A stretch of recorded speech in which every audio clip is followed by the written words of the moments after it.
Chananan, chananan. Is SportsCenter.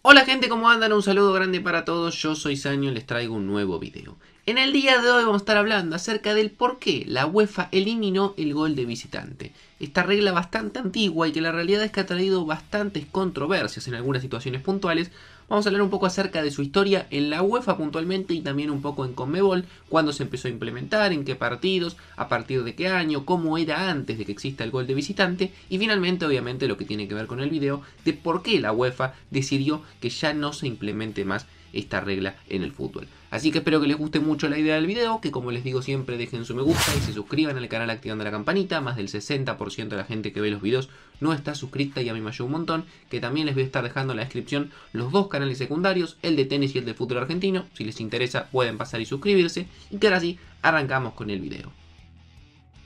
El fútbol es uno de los pocos deportes que tiene la particularidad de que un encuentro, un partido o como se le quiera decir, puede terminar empatado. Es decir, que no sí o sí tiene que haber un ganador. Dependiendo de la circunstancia, el partido puede terminar en empate y ya. Sin embargo, como ustedes sabrán, a la hora de hablar de la clasificación directa a una siguiente instancia, ya sea fase de grupos, octavos, cuartos, semifinales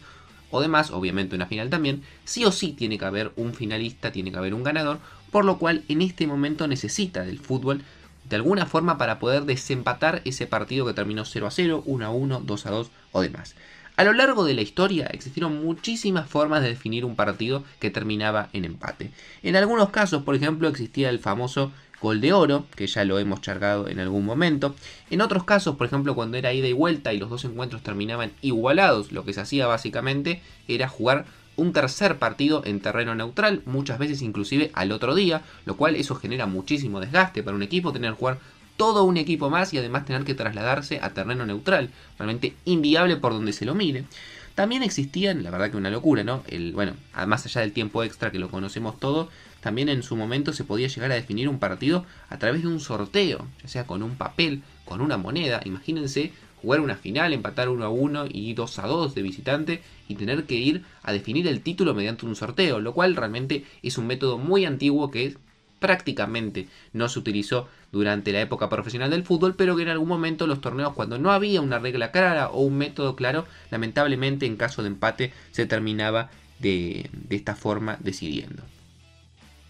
Aunque sin ningún tipo de duda el método más utilizado, más conocido por todos, es la famosa definición por penales. Acá no hay mucho que decir, el partido termina empatado, no hay tiempo extra, no hay que jugar un tercer partido, no hay que jugar 30 minutos más, sino que simplemente hay una tanda de penaltis, 5 cada uno, y el que mete más termina siendo el ganador. Sin embargo, en la década del 50, década del 60, era un método que se utilizaba muy pero muy poco. La realidad es que no se usaba en esto, sino que lo que se hacía normalmente era el famoso tercer partido en terreno neutral. A partir de la Copa de Europa, de lo que fue la Copa de Europa del año 1955, que es la primera edición, y la Recopa de Europa que tuvo su primera edición en el año 1960, la UEFA sí o sí necesitaba, como sea, encontrar un método que fuese efectivo, que fuese justo y que sobre todo sea lo más rápido posible a la hora de definir la situación de un partido, una clasificación. Porque como les digo, jugar otro partido y tener que trasladar a todos a un terreno neutral, que era lo que se hacía, era inviable por donde se lo mire,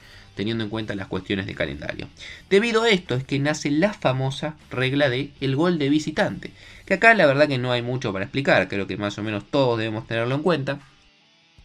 Lo que se hace o lo que se hacía en el gol de visitante básicamente es que ante la igualdad en un partido de ida y vuelta, en el cual por ejemplo un partido termina 1-1 y 0-0, el gol de visitante, el que marcó por ejemplo en el 1-1, se termina llevando la victoria por la dificultad que imponía haber marcado un gol fuera de tu estadio, fuera de ser local y tener que ir a la cancha del otro rival y marcarle un gol. Fue una regla que la realidad es que se utilizó muchísimo, en este caso también, más allá de la idea de que, como les comentaba, tenía muchísimas ventajas en el sentido de la otra regla que se utilizaba, que era la del tercer partido, no había que trasladarse, era muchísimo menos problemas de calendario, se definía en el mismo momento que se jugaba el segundo partido, y además también tengamos en cuenta que era mucho menos desgaste para los jugadores. Lo dije antes, lo vuelvo a repetir, imagínense jugar otro partido más prácticamente de forma inmediata. Además, lo que le sumaba, esto que fue una de las quizás motivaciones que se tuvo también a la hora de incluir el gol de visitante en las competiciones, fue que se creía en ese momento que los partidos, cuando se jugaban ida y vuelta, el visitante prácticamente no salía a atacar, sabiendo que el local iba a tomar la iniciativa, sabiendo que estaba con su gente, sabiendo que obviamente tenía más posibilidades de ganar. El visitante básicamente se terminaba limitando a aguantar el 0-0 lo más posible, si le marcaban un gol, a que no le extiende mucho la ventaja, y de esta forma prácticamente se metían todos atrás o defendían, y después sí, cuando jugaba de local, se invertían los roles. Lo que se buscaba acá era justamente premiar que el visitante también salga a atacar, y en caso de marcar un gol, ese gol sea realmente importante, y de esta forma obviamente los equipos ataquen y también terminen siendo encuentros o espectáculos mucho más divertidos para el espectador. La regla se implementó por primera vez y comenzó a regir en la Recopa Europea de la temporada 65-66 y debutó en la Champions League o Copa de Europa en el año 1967, por lo cual estuvo vigente hasta el 2021, unos 54-55 años en lo que fue la Confederación de la UEFA. En Sudamérica y Conmebol era bastante distinto, ya que normalmente el método que se utilizaba era el del famoso sorteo, es decir, o tener que jugar un tercer partido. A partir de 1980 se implementaron los famosos penales y recién a partir del año 2004 se incorporó a la Copa Libertadores el famoso gol de visitante. En las ligas locales, por ejemplo en la Argentina, ya hacía varios años que estaba incorporado. Ahora bien, en julio del año 2021, de este año que estamos disputando ahora, hace 3 meses aproximadamente, la UEFA anunció de forma histórica que después de casi 55 años, a partir de la temporada 21-22, que es esta que acaba de comenzar, no se iba a estar implementando más la regla del gol de visitante en ninguna de sus competiciones, tanto a nivel masculino, femenino y tampoco a nivel juvenil. ¿Cuáles fueron los motivos que explayó la UEFA, más precisamente su presidente, Alexander Ceferin? Bueno, por un lado dijo que la norma, en realidad el motivo por el cual se había promovido esta regla del gol de visitante, que es lo que les contaba antes, que principalmente más allá de la parte de que haya menos ajuste de calendario y demás, sino que también los equipos visitantes salgan a atacar, no se había logrado, ya que en este caso justamente se había logrado un efecto contrario. Si bien el visitante quizás atacaba un poco más, el equipo local, ante el miedo de saber que si le marcaban un gol jugando de local, posiblemente, sobre todo en los partidos de ida, iban a tener muy difícil después cuando iban a tener que ir al otro estadio a definir la serie en la vuelta, por lo cual el equipo local decidía jugar tranquilo, si marcaba un gol bien, si terminaba 0-0 sabía que después de visitante en la vuelta tenía la posibilidad de marcar un gol y obligar al otro a meter 2 goles, por lo cual se hacía igual de especulativo que antes de que exista el gol de visitante. Pero principalmente creo yo que uno de los factores más importantes que no se tuvieron en cuenta a la hora de crear la regla y que se ha visto bastante presente y es bastante injusto hasta que finalmente se modificó, era lo que ocurría en la prórroga o tiempo extra. En caso de que en el partido de ida y vuelta el resultado termine de igual manera y los dos hayan metido la misma cantidad de goles de visitante, el local tenía una gran desventaja, porque si en esos 30 minutos el visitante le marcaba un gol, en el tiempo extra seguía corriendo la regla. Es decir, que en esos 30 minutos, si le metían un gol, tenía muy poco tiempo para tener que marcar no solamente uno para ir a los penales, sino que tenía que marcar sí o sí 2 el equipo local. Lo cual obviamente era completamente injusto, en mi opinión personal. No sé si hubiese sacado el gol de visitante, lo que tendrían que haber modificado era exactamente esto. Tendrían que haber cambiado que cuando llegaba la prórroga, llegaba el tiempo extra, el gol de visitante ya no corría. Entonces, en caso de que cada uno marcaba un gol, el local se encontraba en igualdad de condiciones que el visitante. Lo cual me parece que era lo más lógico, sobre todo teniendo en cuenta lo cansado que se llega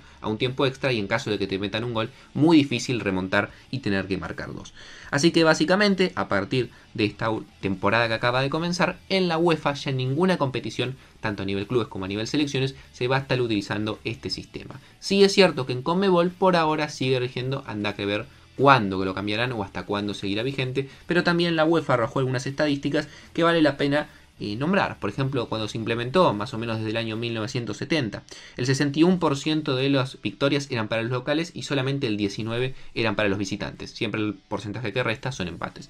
Desde que se implementó la regla, el local ha ganado mucho menos, 47%, pero el visitante ganó más, 30%, por lo cual digamos que se logró un poco el objetivo, que era que el visitante salga a atacar más. Sin embargo, cuando hablamos de los goles, también acá hubo algunos cambios que no sé si son tan buenos, ya que en el año 1970 el local marcaba más de 2 goles por partido y el visitante marcaba solo 0,95, menos 1 por partido. Sin embargo, desde el año 2021 bajaron mucho los goles del equipo local, 1,58, casi 0,5 menos que lo que se marcaba hace 40, 50 años, y del visitante subió apenas levemente, 1,15, lo cual quiere decir que si bien se logró mejorar un poco la situación del equipo visitante, se empeoró mucho del equipo local, por lo cual, si para hacer una regla terminás perjudicando al otro equipo, la realidad es que la regla termina sin tener mucho sentido. Así que espero que me dejen su opinión en los comentarios, si están de acuerdo conmigo, que el gol de visitante se podría seguir implementando, pero principalmente se tendría que cambiar lo de la prórroga. Finalmente en la UEFA ya no se aplica más, pero en CONMEBOL por ahora lo vamos a seguir viendo. Síganme en las redes sociales, suscríbanse a este canal y a los canales secundarios, activen la campanita y los veo mañana en otro video.